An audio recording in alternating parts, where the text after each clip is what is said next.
Speaker Boji, Faustino Boji D. Sa isang pagsusuri, lumilitaw na siyang may pinakamalaking budget insertion sa DPWH. Itong 2026? Oo. 1.1 billion. Jackpot. Oo. Baka naman di niya alam yan. Baka naman pinasok lang yan. Isabela 6 District ito, Jen. 2.68 billion pesos nadagdag sa distrito niya. Nako. Ang dami pala, Nadagdagan nga yung mga... Insertion. Ano yan na? Yung unang bahagdan, region. Legislative district. District representative. Yes. Tapos DPW's proposed budget. Ano ibig sabihin nun? Yan yung budget niya dyan sa distrito na yan. Ayun, kasi Secretary Dizon yun.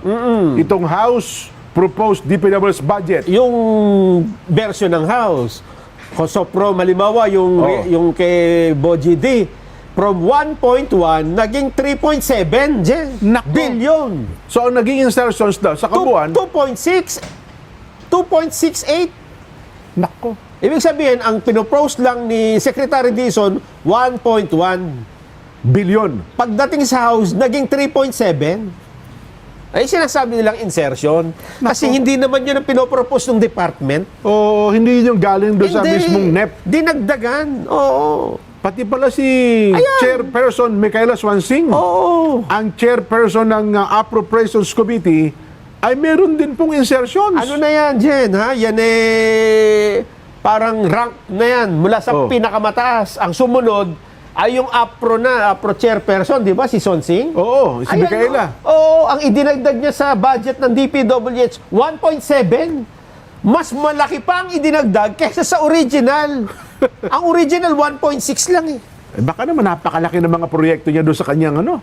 Itong pinapakita nating graph na ito, APCIJ ito. Base sa kanilang nakuhang listahan. At yung kanyang nanay ng APRO, Swansing din. Swansing, yes. Sultan Kudarat. Kung di ko nagkakamali, baka nanay niya po ito.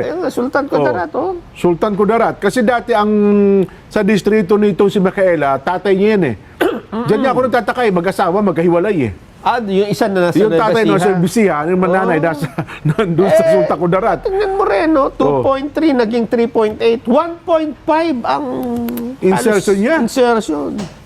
Billion po yan, Christopher Gonzales, Region 8 ito. Eastern Samar. Ito 877. Pero meron pa rin almost 1 billion pa rin. Uy, totoo ba ito? Si Kong Toby. Toby Chanco.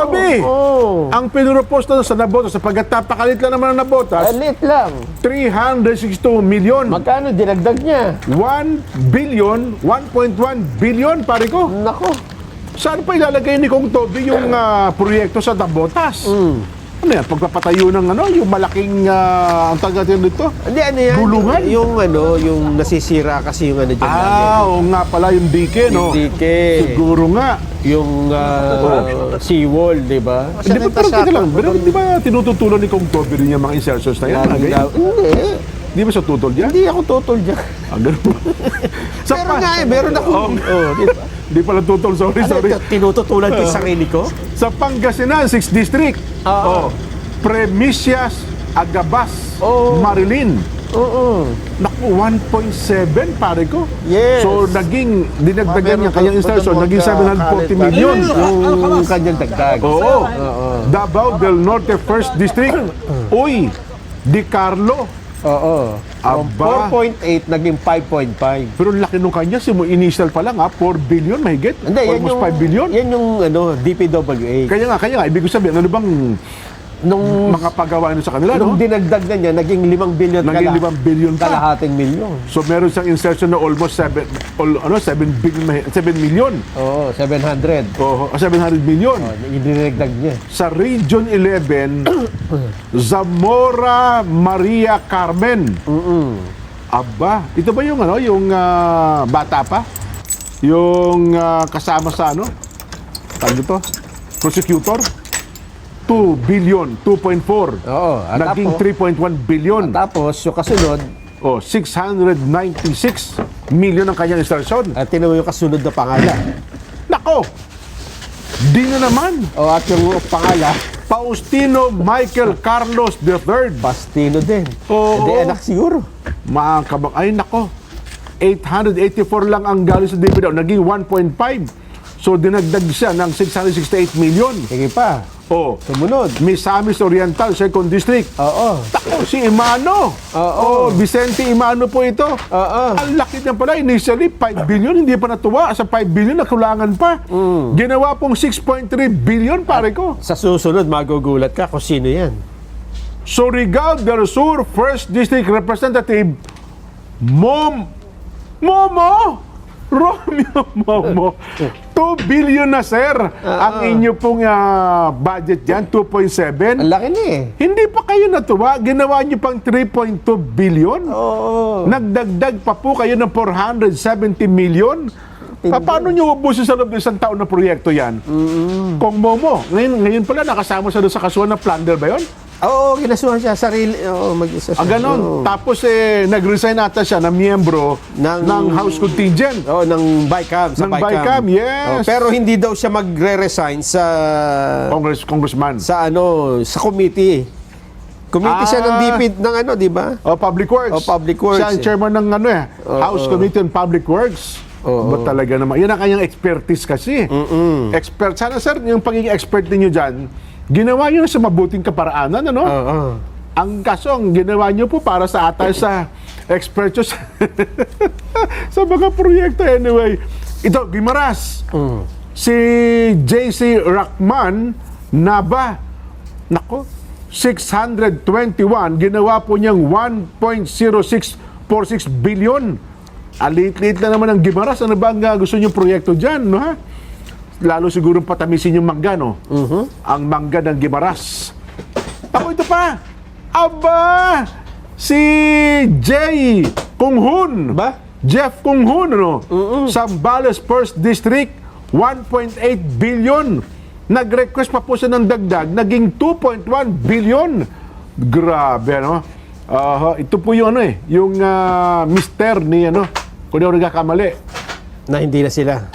Hindi sila pa rin, Sila ni pa? Aiko. Akala ko na gano'n na. Hindi. Nag-statement Lalo na, no? silang Ganun ba? Yes. Totoo ka? Oo. Hindi, sige. I-research ko, ha? Kasi nabasa ko na yan. Hindi, close sila eh. Kasi nung interview pa nga ni Aiko si Senador Marcoleta, ang nag-request pa nga sa kanya si Jay pinadaan kay Jay Kunghun eh. Ganun ba? O baka naman iba yung Jefferson. Baka nga. Baka nga iba yung Jefferson sa 'di ba? Sino ba? Kasi tatay ata yung isa eh. Yung isa anak. Ay baka nagkakamali tayo. Baka magkamali tayo ng pangalan. Ipakita mo pa direct. Sino next? Yung kay pagkatapos si Kunghun. After Kunghun ay Hindi, Jefferson to. Si Jay ang kay Aiko. Ayun. So yun ang anak pala. Hindi ito. Yung Jefferson, ito ata yung tatay eh. Ayun. Isabela na naman. Go Ed Christopher. 1.8 billion, pare ko. Tama, sabi ko na ended their nearly 8-year relationship in late 2025. Bago lang. Hindi mo ako basta ganyan. Yan ang binasabi ko. Ngayon, totoo. Nag-ano na, part ways na. Tinapos na ang eleksyon? Yes. Oo. Mutual daw yan, yung kanilang, na yan. Kaya pala nung isang araw pa na yung miss call sa akin ni Aiko. Hindi ko naman nasagot kasi kako, baka mamaya magkasamaan pa kami ng loob ni Jay. Kasi taga-Sambales siya. So, ayan naman, taga-Sambales tayong dalawa eh. Pero sige, pagkatas na pa yan sa programa, Aiko, tatago. Makamusta man lang natin, Buti ito, mga congressman dyan, may insertion. Oo. Mamaya, hindi naman congressman, bilyon-bilyon ang nakuha. Ganon? Oo. 7.1 billion pesos. Ayun. Matindi. Sino yung yung last? Baka sabihin Jen, pinutol nyo. Tapusin natin. Yung dalawa. Yung may natitira pa. Isabela Go Christopher, no? Isabela na naman eh. Oo. Bataan. Nako. Si Kong Roman Antonino. Oo. 360. So, paano ito ngayon? Kung may insertions pa rin, Son? Bagay, again, naninindigan tayo, no? So, na wala namang masama talaga sa insertions, Oo. sapagkat yan po ay amendments. Pero, Oo. tingnan natin yung project, Jen. Yan. Oo. Baka sabihin na sa atin, Jen, yan ho naman patutunayan namin sa inyo na yung proyekto na yan ay ito talaga naman totoo. At paano nakalusot? Oho. Di ba sa... Mukhang... Di ba, ibig sabihin pinayagan eh. O, yun na nga, yun na nga. De, mukhang yan ang pinagtalo-talo nung nakaraan eh. Kaya hindi sila magkasundo-sundo. Di ba sabi nga nung... sino ba yung congressman na hinahanap namin yung proyekto namin eh. Bakit wala eh? Nawala. Oo. Ibabalik namin sa ano to? Sa national government. Pero nakalipas sa isang araw, hindi na pala ibabalik, okay na. Ay, nako. Sa Senado ba? Walang ano? Binawasan nga nila eh. At yung mga senador, wala ano ngayon, wala nakalista. Naku sila man. Kasi doon nakaraan, di ba, may mga insertions daw sila eh. Wala ngayon. Kasi nga binawasan pa nila. Ayun. Di ba kasabi ng PCIJ? Di, wala pa. Standby lang kayo dyan, ha?